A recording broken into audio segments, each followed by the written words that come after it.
All right, welcome back, everybody. This is the Duval County Rams fan. And before we turn the page uh, on Arizona and move on to Seattle, which I think at this point, one, because it's a short week, we got to move on, and two, because of how poorly we played, it's it's best to take this one on the chin and move on. But before we moved on, I wanted to make sure I highlighted some positive things from the game because there were a few.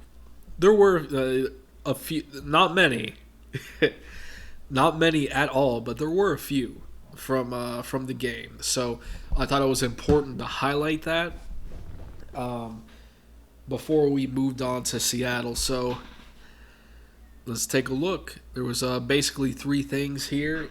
The Cardinals beat us down pretty good, 37-20.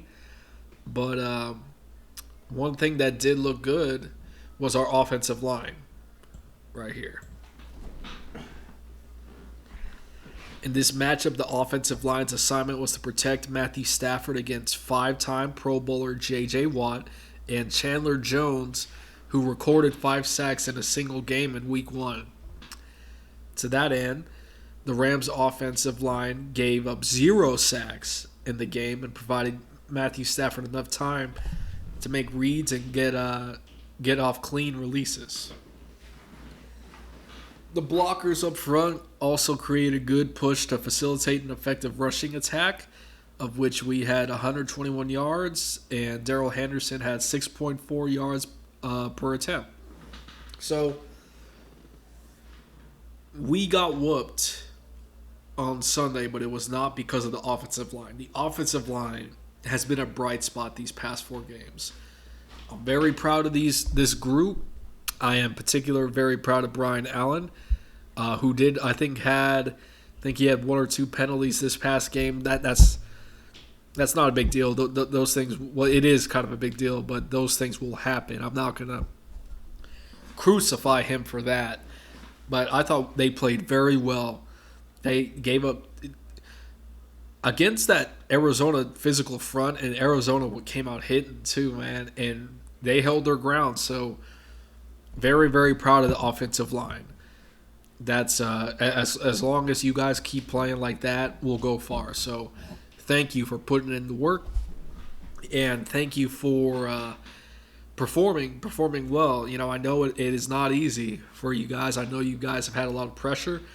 You've had guys like myself in the fan base who have been quite critical of you as a whole and particular players, but you guys have kept your head down and you've worked hard.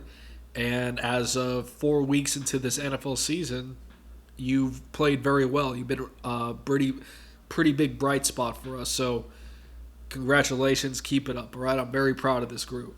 Very proud of you guys. So moving on. Darrell Henderson also had a pretty good game. He was returning from injury. He looked good, running the ball up the middle and off the edges. When we did decide to run the football, we ran it well. He had a total of 89 yards on 14 attempts for 6.4 yards per average, and the longest run was 15 yards. 89 yards on only 14 attempts is pretty dang good.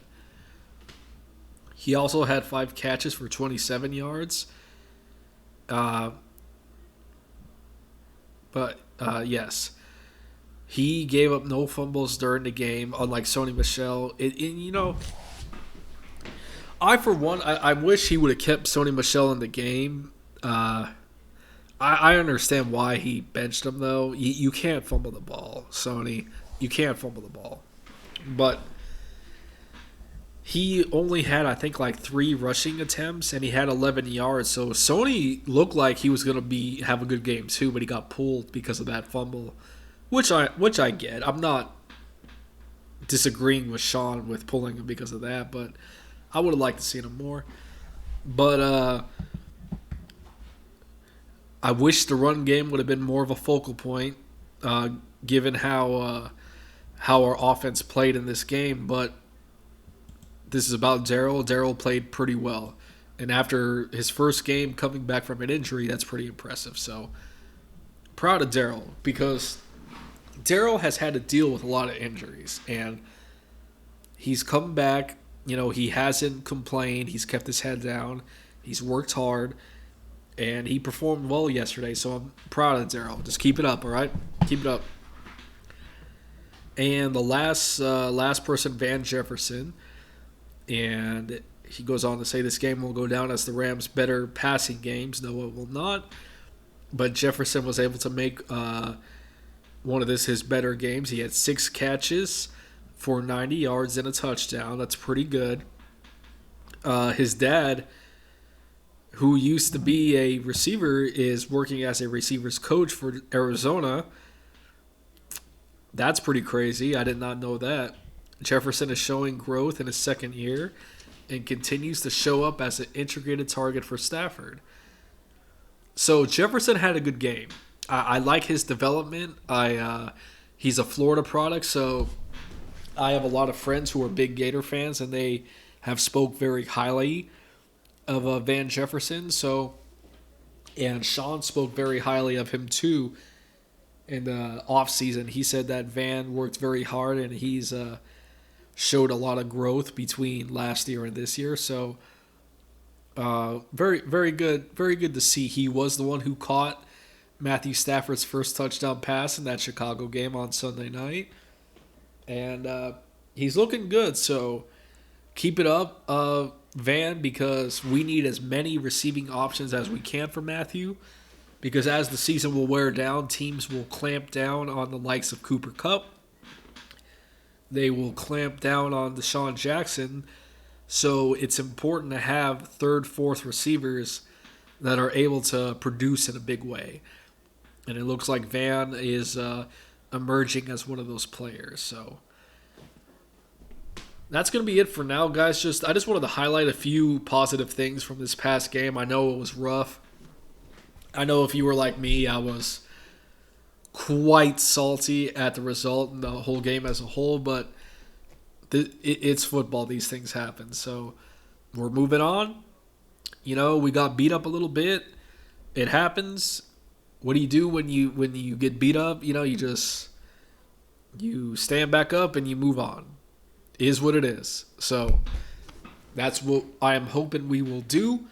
It's time to move on to Seattle, and I feel like we will respond in a big way. So looking forward to that game Thursday night. So that's going to do it for now. I'll catch you guys on the next one, and as always, go Rams.